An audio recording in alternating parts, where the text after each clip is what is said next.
अधिकतर लोग ये बात जानते हैं कि हमारा शरीर 5 तत्वों से बना है, जिसे हम पंचतत्व कहते हैं। जल, अग्नि, वायु, धरती और आकाश। अब ये बात हम सभी जानते हैं, किंतु इनके साथ कुछ गुण आते हैं जिसे हम देख नहीं पाते। यदि इन गुणों को हम आत्मसात करना सीख जाएं, तो साक्षात परमेश्वर के दर्शन हमें हो जाएंगे। यदि बात मैं करूं पहले तत्व की, जल की, जल जो हर जलन से ठंडक देता है। इस जल को देखिए, ये बहना जानता है, रुकना नहीं। ये चट्टानों से टकराता है, इसके मार्ग में अनेक बाधाएं आती हैं, किंतु ये बहना जानता है। निराकार है ये जल, जिस भी पात्र में डालो उसका आकार ये लेता है। यही इसकी विशेषता, यही हमारे लिए सीख भी कि कैसे हमें बहते रहना है, कैसे हमें रुकना नहीं है, चाहे हमारे मार्ग में कितनी भी कठिनाइयां क्यों ना आए। कैसे जल की ही भांति निराकार होकर हर परिस्थिति के अनुसार हमें ढलना है। बस यही सीख जल से प्राप्त कीजिए और मेरे साथ प्रेम से कहिए, राधे राधे। पंच तत्वों में से दूसरा तत्व है धरती, भूमि, जिसे हम धरती माता कहते हैं। ये धरती धैर्य धारण करती है और इसी पे हमारा समस्त संसार आधारित है, क्योंकि ये धरती ये सहनशील है। इसकी सहनशीलता अपरंपार है। संतान जो भी ठोकर इसे प्रदान करे, प्रेम से सहती है और बदले में अमूल्य रत्न प्रदान करती है। संतान यदि हल चलाए तो बदले में उसे अन्न प्रदान करती है। ये है धरती। अब इससे हमें क्या सीख मिलती है? यही कि किसी के लिए कुछ करना, किसी को कुछ देना बिना किसी कामना के। और ये बात समझ जाइए, यदि आप बिना किसी कामना के, बिना किसी अपेक्षा के किसी के लिए कुछ करते हैं या किसी को कुछ भी देते हैं, यदि ये आप सीख जाते हैं तो आप प्रेम करना सीख गए। और इसीलिए तो धरती को माता कहा जाता है, क्योंकि माता केवल वो नहीं है जो कोख से जन्म देती है।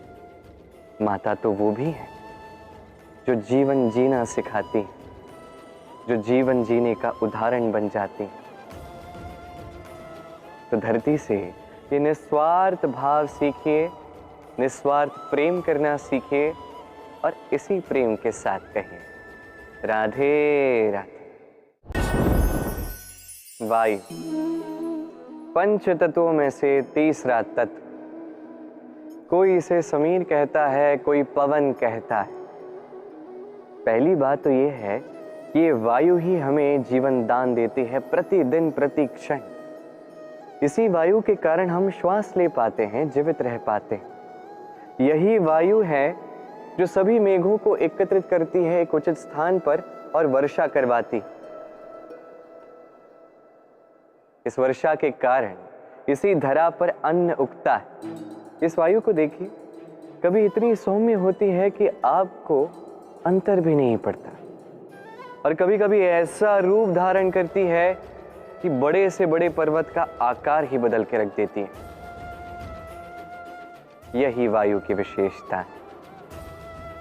वायु कहती है कि समय के साथ साथ बहते जाओ, सबको जीवन देते जाओ, सबकी सहायता करते जाओ, किंतु जब संकट सामने आए तो डट के उसका सामना करो। विघ्न के अनुसार स्वयं को ढाल।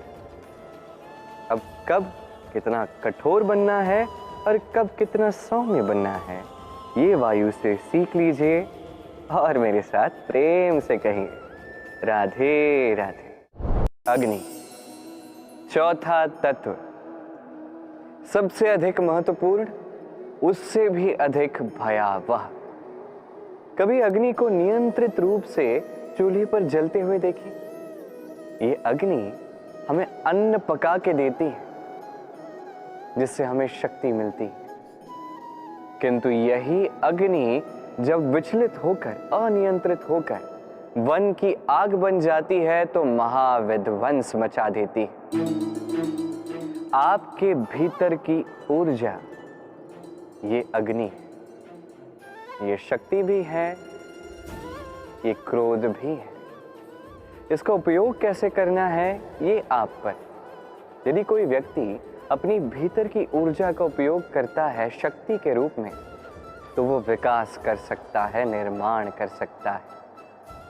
किंतु यदि व्यक्ति अपनी भीतर की ऊर्जा को विध्वंस का अस्त्र बना दे, तो निश्चित रूप से महाविध्वंस कर सकता है, जिसमें नाश उसका भी होगा।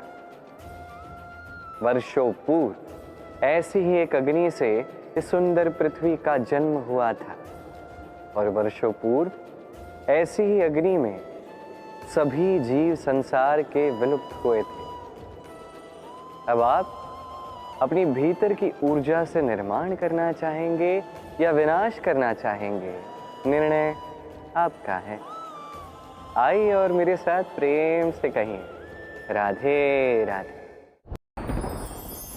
पांचवा तत्व आकाश, नभ, व्योम। क्या है ये? भ्रम है या सत्य है? भ्रम तो नहीं हो सकता, क्योंकि भ्रम में कोई जी नहीं सकता। अब सत्य है तो इतना विशाल कि हमारे नेत्रों से, हमारी इंद्रियों से, हमारे मस्तिष्क से, हमारी सोच से कहीं अधिक परे, जिसे हम समझ ही नहीं पाते। इतना अधिक विशाल है, उतना ही अधिक सरल है।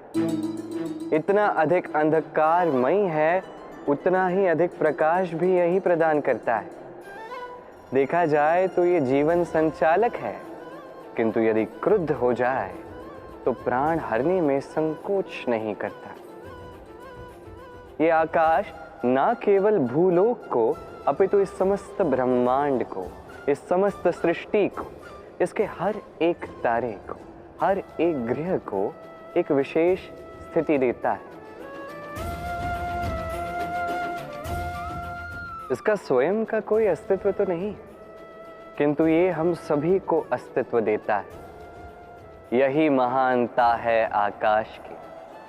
आकाश एक भाव है महानता का, जो सोच से उत्पन्न होता है।